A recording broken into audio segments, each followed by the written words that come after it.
మీ బంగారం తాకట్టులో ఉందా? విడిపించుకోలేక ఇబ్బందులు పడుతున్నారా? అయితే మీ బంగారాన్ని వెంటనే విడిపించి కొంటాం. గణేష్ గోల్డ్. మీరు సంప్రదించాల్సిన ఫోన్ నంబర్లు 9160-266-916, 8712619507. 5 పేజీలతో ప్రాథమిక ఛార్జ్షీట్ను దాఖలు చేసిన సిట్ పలు కీలక అంశాలు పొందుపరిచింది. ప్రైమరీ ఛార్జ్షీట్లో జగన్ పేరు ప్రస్తావించింది. ఆయనకు తెలిసే లిక్కర్ స్కామ్ జరిగిందని పేర్కొంది. కేసులో మరో 8 మందిని నిందితులుగా చేర్చింది. ఒకప్పుడు తెలంగాణలో ఎకరా భూమి అమ్మితే ఏపీలో 10 ఎకరాల భూమి వచ్చేదని, రేవంత్ రెడ్డి సీఎం అయ్యాక సీన్ రివర్స్ అయిందని మాజీ మంత్రి ఎమ్మెల్యే హరీష్ రావు ఎద్దేవా చేశారు. ఏపీలో ఎకరాలు అమ్మితే ఇప్పుడు తెలంగాణలో 2 ఎకరాలు భూమి వస్తుందని సీఎం రేవంత్ రెడ్డికి పాలన చేతకాక మన దగ్గర ఎలాంటి పరిస్థితి వచ్చిందని మండిపడ్డారు. తెలంగాణలో మళ్లీ కేసీఆర్ అధికారంలోకి రావాలని ప్రజలు కోరుకుంటున్నారన్నారు. సిద్దిపేట జిల్లాలో కాంగ్రెస్ పార్టీ పగపట్టిందని హరీష్ రావు పేర్కొన్నారు. ప్రజ్ఞాపూర్, గజ్వేల్ బీఆర్ఎస్ పార్టీ ముఖ్య నాయకులు విస్తృత స్థాయి సమావేశంలో మాజీ మంత్రి హరీష్ రావు మాట్లాడారు. ఏపీలో చంద్రబాబు దుష్టపాలన అంతానికి అంతా కలిసి కట్టుగా పనిచేస్తామని, ఈ క్రమంలో ఎన్ని కేసులు పెట్టినా భయపడబోమని వైఎస్ఆర్సీపీ నేతలు, మాజీ మంత్రులు అంబటి రాంబాబు, విడదల రజని అన్నారు. సోమవారం సత్తెనపల్లి గ్రామీణ పిఎస్లో విచారణకు హాజరైన అనంతరం వాళ్ళు మీడియాతో మాట్లాడారు. మాజీ సీఎం వైఎస్ జగన్ గత నెల 18న రెంటపాళ్లలో పర్యటించారు. ఆ టైంలో జన సమీకరణ చేపట్టాలంటూ పోలీసులు కేసు నమోదు చేసి నోటీసులు ఇచ్చారు. ఈ కేసులో విచారణ నిమిత్తం అంబటి, రజని ఇవాళ పిఎస్కు వచ్చారు. అనంతరం మీడియాతో మాట్లాడుతూ ఎన్ని కష్టాలు ఎదురైనా జగన్ వెంటే నడుస్తామని, చంద్రబాబు ప్రభుత్వంపై పోరాటం కొనసాగుతుందని ఉద్ఘాటించారు.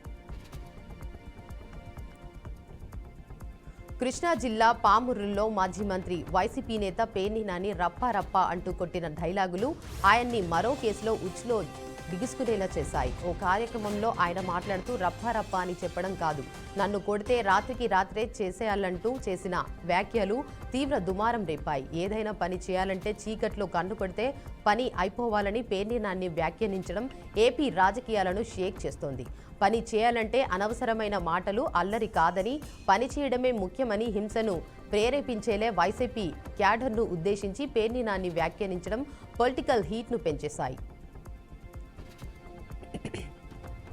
కూటమి ప్రభుత్వానికి వైసీపీ నేతలపై కక్ష సాధింపులపై ఉన్న దృష్టి రాష్ట్ర అభివృద్ధిపై లేదన్నారు మాజీ మంత్రి గుడివాడ అమర్నాథ్. అభివృద్ధి చేయకుండా కేసులు పెడుతూ టైం వేస్ట్ చేస్తున్నారని మండిపడ్డారు. కూటమి ప్రభుత్వం వైసీపీ కార్యకర్తలు, నేతలపై ఇప్పటి వరకు దాదాపు 2000కు పైగా కేసులు నమోదు చేశారని మండిపడ్డారు. తాజాగా ఎంపీ మిథున్ రెడ్డిని అరెస్ట్ చేయడంపై తీవ్ర స్థాయిలో ఆగ్రహం వ్యక్తం చేశారు. యూజీసీ ఎన్ఈటీ ఫలితాలు కొద్దిసేపటి క్రితం విడుదలయ్యాయి. నేషనల్ టెస్టింగ్ ఏజెన్సీ జూన్ 2025 సెషన్కు సంబంధించిన ఎన్ఈటీ ఫలితాలు నేడు విడుదల చేసింది. ఈ ఫలితాలు అధికారిక వెబ్సైట్లో అందుబాటులో ఉన్నాయి.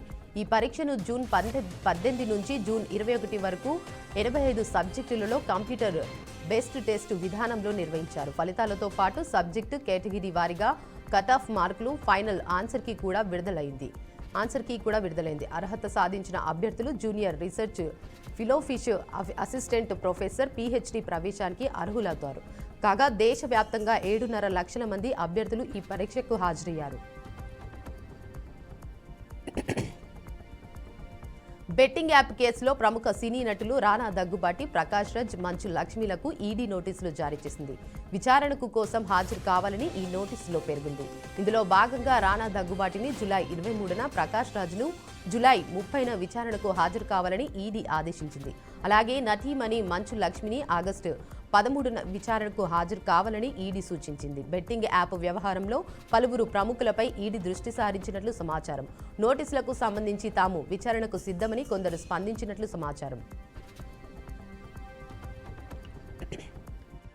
Telangana cricket association secretary Guruva Reddy మరోసారి మాజీ మంత్రి కేటీఆర్ ఎమ్మెల్సీ కవితలపై కీలక వ్యాఖ్యలు చేశారు. బీఆర్ఎస్ హయాంలో హైదరాబాద్ క్రికెట్ అసోసియేషన్లో అక్రమాలు జరిగాయన్నారు. 10 ఏళ్లుగా రాష్ట్రంలోని క్రికెట్ వ్యవస్థను గుప్పిట్లో పెట్టుకున్నారని మండిపడ్డారు. సంపత్ కుమార్ను కూడా విచారణలో పరిధికి తీసుకోవాలని డిమాండ్ చేశారు. వీరి తప్పుడు నిర్ణయాల వల్ల గ్రామీణ క్రికెటర్లకు తీవ్ర అన్యాయం జరిగిందని అన్నారు. వచ్చిన డబ్బులన్నీ ఎక్కడికి పోయాయని ప్రశ్నించారు. తక్షణమే సొసైటీని రద్దు చేయాలని అన్నారు. హెచ్సీఏలో బీసీసీఐ రాజ్యాంగాన్ని ఉల్లంఘించారని తెలిపారు. గతంలోనూ కీలక వ్యాఖ్యలు చేశారు.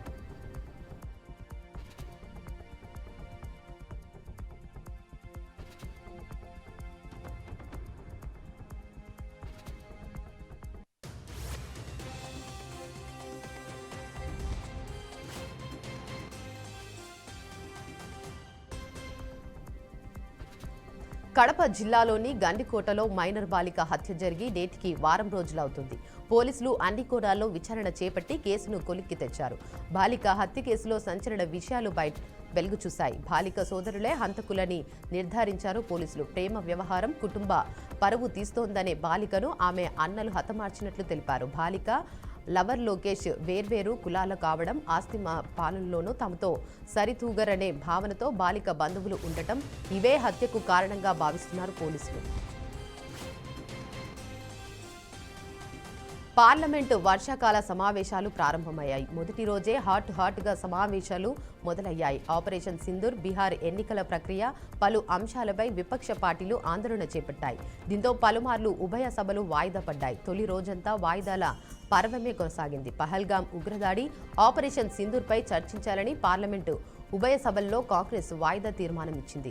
ఆపరేషన్ సింధూర్పై చర్చ జరగాలని ప్రతిపక్షాలు డిమాండ్ చేయడంతో పాటు పాకిస్తాన్తో కాల్పుల విరమణకు మధ్యవర్తిత్వం వహించినట్లు అమెరికా అధ్యక్షుడు డొనాల్డ్ ట్రంప్ పదే చెప్పడంపై సమాధానం ఇవ్వాలని డిమాండ్ చేశాయి.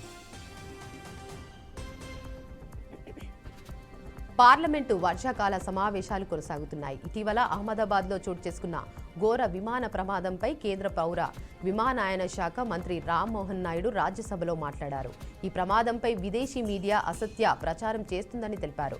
అహ్మదాబాద్లో చోటు చేసుకున్న ఎయిర్ ఇండియా విమాన ప్రమాద ఘటనపై ప్రాథమిక నివేదిక వచ్చింది. దాన్ని పరిశీలిస్తున్నామన్నారు. తుది నివేదిక వచ్చే వరకు దీనిపై మరిన్ని వివరాలు తెలుస్తాయని రామ్మోహన్ నాయుడు చెప్పారు. భవిష్యత్తులో ఇలాంటి ప్రమాదాలు జరగకుండా చర్యలు తీసుకున్నట్లు కేంద్ర మంత్రి స్పష్టం చేశారు. రాష్ట్రంలో కొత్త రేషన్ కార్డుల పంపిణీ ప్రారంభమైంది. ఒక్కొక్కరికి 6 కిలోల చొప్పున సన్నబియ్యం, 3.10 కోట్ల మందికి ఆహార భద్రత, రేషన్ కార్డుల పంపిణీ నిరంతర ప్రక్రియ అని ప్రభుత్వం తెలిపింది. అయితే కొత్త రేషన్ కార్డు తీసుకొని లబ్ధి పొందిన మహిళల ప్రభుత్వంపై ప్రశంసల జల్లు కురిపించింది. ఈ నేపథ్యంలోనే మహిళ మాట్లాడిన వీడియోను మంత్రి పొంగులేటి ఎక్స్ వేదికగా పోస్టు చేశారు. మాటిస్తున్న చెల్లెమ్మ, కాంగ్రెస్ పార్టీపై నమ్మకంతో ఓటు వేసిన మీలాంటి చెల్లెమ్మల నమ్మకాన్ని నిలబెట్టేలా సంక్షేమ పాలన అందిస్తామన్నారు. ఉత్తరప్రదేశ్ ముఖ్యమంత్రి యోగి ఆదిత్యనాథ్ ప్రభుత్వం కీలక నిర్ణయం తీసుకుంది. తూర్పు పాకిస్తాన్ నుంచి వలస వచ్చి రాష్ట్రంలోని పలుచోట్ల స్థిరపడిన కుటుంబాలకు చట్టబద్ధ భూ యాజమాన్య హక్కు కల్పించారని ఆదేశాలు జారీ చేశారు. ఏళ్లుగా పునరావాసం కోసం చూస్తున్న కుటుంబాలను గుర్తించాల్సిన సమయం వచ్చిందని ముఖ్యమంత్రి యోగి ఆదిత్యనాథ్ వెల్లడించారు. ఇది కేవలం భూ బదిలీకి సంబంధించిన విషయం కాదన్నారు. సరిహద్దులు దాటి భారత్తో ఆశ్రయం పొంది దశాబ్దాలుగా పునరావాసం కోసం ఎదురుచూస్తున్న వేలాది కుటుంబాలను గౌరవించే అవకాశమని ముఖ్యమంత్రి అన్నారు. ఈ కుటుంబాలను సానుభూతి, గౌరవంతో చూసుకోవాలని, ఇది ప్రభుత్వ నైతిక బాధ్యత అని అధికారులకు కోరారు.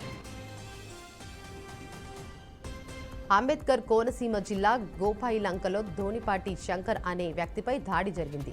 బాధితుడు ప్రభుత్వ ఆసుపత్రిలో చికిత్స పొందుతున్నాడు. కుటుంబ సభ్యులు పోలీసుల ఫిర్యాదు చేయడంతో వారు నిందితులను పట్టుకున్నారు.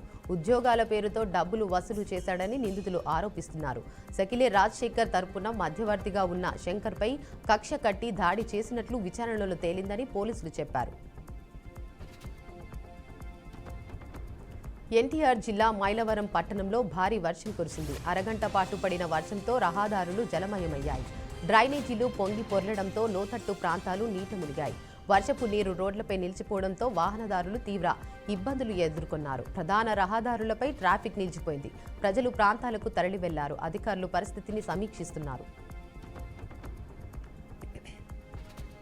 భద్రాద్రి కొత్తగూడెం జిల్లా సారపాక బుర్గంప్రహడ్ మండలం సారపాక సంతలో మోసాలు బయటపడ్డాయి. దుకాణదారులు చేతివాటం చూపిస్తూ వినియోగదారులను మోసం చేస్తున్నారు. ప్రశ్నిస్తే దురుసుగా సమాధానాలు చెబుతున్నారని నాగోలుదారులకు తెలిపారు. తూకంలో మోసాలపై సంబంధిత అధికారులు చర్యలు తీసుకోవాలని కొనుగోలుదారులకు డిమాండ్ చేశారు. ఆదిలాబాద్ జిల్లా అఖిల గాన్లలో బోనాల ఉత్సవం ఘనంగా జరిగింది. ఎమ్మెల్యే పాయల్ శంకర్ ముఖ్య అతిథిగా హాజరయ్యారు. మహిళలు బోనాలతో శోభయాత్రలో పాల్గొన్నారు. పోతరాజుల విన్యాసాలు, డప్పు, డీజే పాటల నృత్యాలు ప్రత్యేక ఆకర్షణగా నిలిచాయి. సల్లంగా చూడు తల్లి అంటూ భక్తులు ప్రార్థనలు చేశారు. శాంతి భద్రతల పర్యవేక్షణలో భాగంగా ప్రజారక్షణే ధ్యేయంగా కాంగ్రెస్ ప్రభుత్వం లక్ష్యంగా పనిచేస్తుందని రాష్ట్ర రెవెన్యూ, సమాచార, పౌర సంబంధాలు, గృహ నిర్మాణ శాఖ మంత్రి పొంగులేటి శ్రీనివాసరెడ్డి, రాష్ట్ర ఐటీ, పరిశ్రమల, అసెంబ్లీ వ్యవహారాల శాఖ మంత్రి దుద్దిళ్ల శ్రీధర్ బాబులు అన్నారు. గోరి కొత్తపల్లి మండలంలో నూతనంగా నిర్మితమైన పోలీస్ స్టేషన్ను భూపాలపల్లి శాసన సభ్యులు గండ్ర సత్యనారాయణరావు ప్రారంభించారు. ఈ సందర్భంగా ఎంపీడీఓ కార్యాలయ ఆవరణలో ఏర్పాటు చేసిన సభలో మంత్రులు మాట్లాడుతూ సమాజంలో శాంతి భద్రతలు, చట్ట వ్యవస్థ పటిష్టంగా ఉండేలా పోలీసు వ్యవస్థను బలోపేతం చేయడమే ప్రభుత్వ లక్ష్యమన్నారు.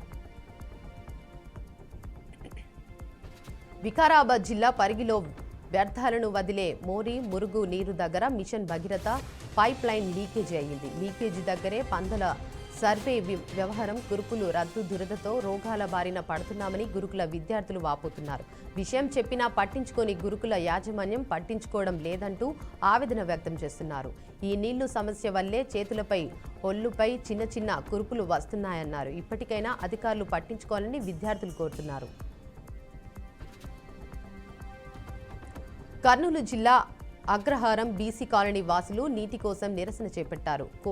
కుళాయిలకు నీరు రాకపోవడంతో స్థానిక తహసీల్దార్ కార్యాలయాన్ని ముట్టడించారు. తమ సమస్యను పరిష్కరించాలని అధికారులను కోరారు. గతంలో పంచాయతీ కార్యదర్శి, సర్పంచ్కు ఫిర్యాదు చేసినా ఫలితం లేకపోయిందని తెలిపారు. కృష్ణా జిల్లా గుడివాడలో వరుస దొంగతనాలకు పాల్పడుతున్న ముఠాను పోలీసులు పట్టుకున్నారు. నిందితుల నుంచి 5 లక్షల నగదు, 14 ద్విచక్ర వాహనాలను స్వాధీనం చేసుకున్నట్లు పోలీసులు తెలిపారు. బహిరంగ ప్రదేశాల్లో పార్కు చేసిన బండ్లను ఎత్తుకెళ్లి వ్యాపారస్తులకు తాకట్టు పెడుతున్నారన్నారు. దుండగులపై పలు కేసులు నమోదు చేసినట్లు పోలీసులు వెల్లడించారు. వికారాబాద్ జిల్లా యాలాల మండలంలోని విశ్వనాథ్పూర్ గ్రామస్తులు సెలవు దినాల్లోనూ ఇసుక అనుమతులు జారీ చేయడాన్ని నిరసిస్తూ రోడ్డుపై బైఠాయించి ఆందోళన చేపట్టారు. కాగ్నా నది సమీప రోడ్డుపై కూర్చొని నిరసన తెలియజేశారు. ఇసుక తవ్వకాల కారణంగా భూగర్భ జలమట్టాలు క్షీణించాయని, బోర్లు వేసినా నీరు రాకపోవడంతో రైతులు తీవ్రంగా నష్టపోతున్నారని గ్రామస్తులు వాపోయారు. ప్రభుత్వం ఇసుక అనుమతులు జారీపై పునరాలోచించాలని డిమాండ్ చేస్తున్నారు. మహిళలకు ఆర్టీసీ బస్సుల్లో ఉచిత ప్రయాణంపై ముఖ్యమంత్రి చంద్రబాబు సమీక్ష నిర్వహించారు. ఆగస్టు 15వ తేదీ నుంచి పథకం అమలు చేయాలని అధికారులను ఆదేశించారు. ఉచిత బస్సు పథకంతో 0 ఫేర్ టికెట్ ఉంటుందని అన్నారు. రాయితీ వివరాలతో టికెట్లు జారీ చేయాలని చెప్పారు. ఏసీ ఎలక్ట్రిక్ బస్సులు మాత్రమే కొనుగోలు చేయాలని ఆర్టీసీ యాజమాన్యాన్ని సూచనలు వేశారు. రాష్ట్ర ప్రభుత్వం ఆర్టీసీ అభివృద్ధి కోసం కృషి చేస్తున్నట్లు తెలిపారు. గడిచిన 5 ఏళ్ల వైసీపీ పాలనలో కాలం చెల్లిన బస్సులు నడిపిందన్నారు. స్వర్ణాంధ్ర స్వచ్ఛాంధ్ర భాగంగా ప్రయాణికులకు సౌకర్యం కల్పించడంతో ఖచ్చితమైన నిర్ణయాలను తీసుకున్నట్లు తెలిపారు. విజయనగరం జిల్లాలోని మొంటాడ మండలం మిర్తివలస గ్రామానికి చెందిన ఒక 32 ఏళ్ల సార్ అప్పారావు గిరిజనుడు ఇటీవల కాలికి గాయపడిన శస్త్రచికిత్స అనంతరం విశ్రాంతి తీసుకోగా వాచిపోవడంతో అత్యవసరంగా ఆసుపత్రికి తరలించాల్సి వచ్చింది. గ్రామ పరిధిలో ఉన్న మట్టి రోడ్డు అధ్వానంగా మారడంతో అతని బంధువులు డోలీపై తీసుకువెళ్లి పిట్టాడ గ్రామంలో ఆటోకి మారుతారు. దారిలో చినుకులు పడగానే బురదగా మారి రాకపోకలు అంతరాయం అవుతున్నాయని గ్రామస్తులు వాపోతున్నారు. కేరళ మాజీ ముఖ్యమంత్రి విఎస్ అచ్యుతానందన్ కన్నుమూశారు. గత నెలలో గుండెపోటుతో ఒక ప్రైవేటు ఆసుపత్రిలో చేరిన ఆయన ఆరోగ్య పరిస్థితి విషమించడంతో తుదిశ్వాస విడిచారు. ఆయన వయసు 101 సంవత్సరాలుగా. అచ్యుతానంద్ 2006 నుండి 2011 వరకు కేరళ ముఖ్యమంత్రిగా ఉన్నారు.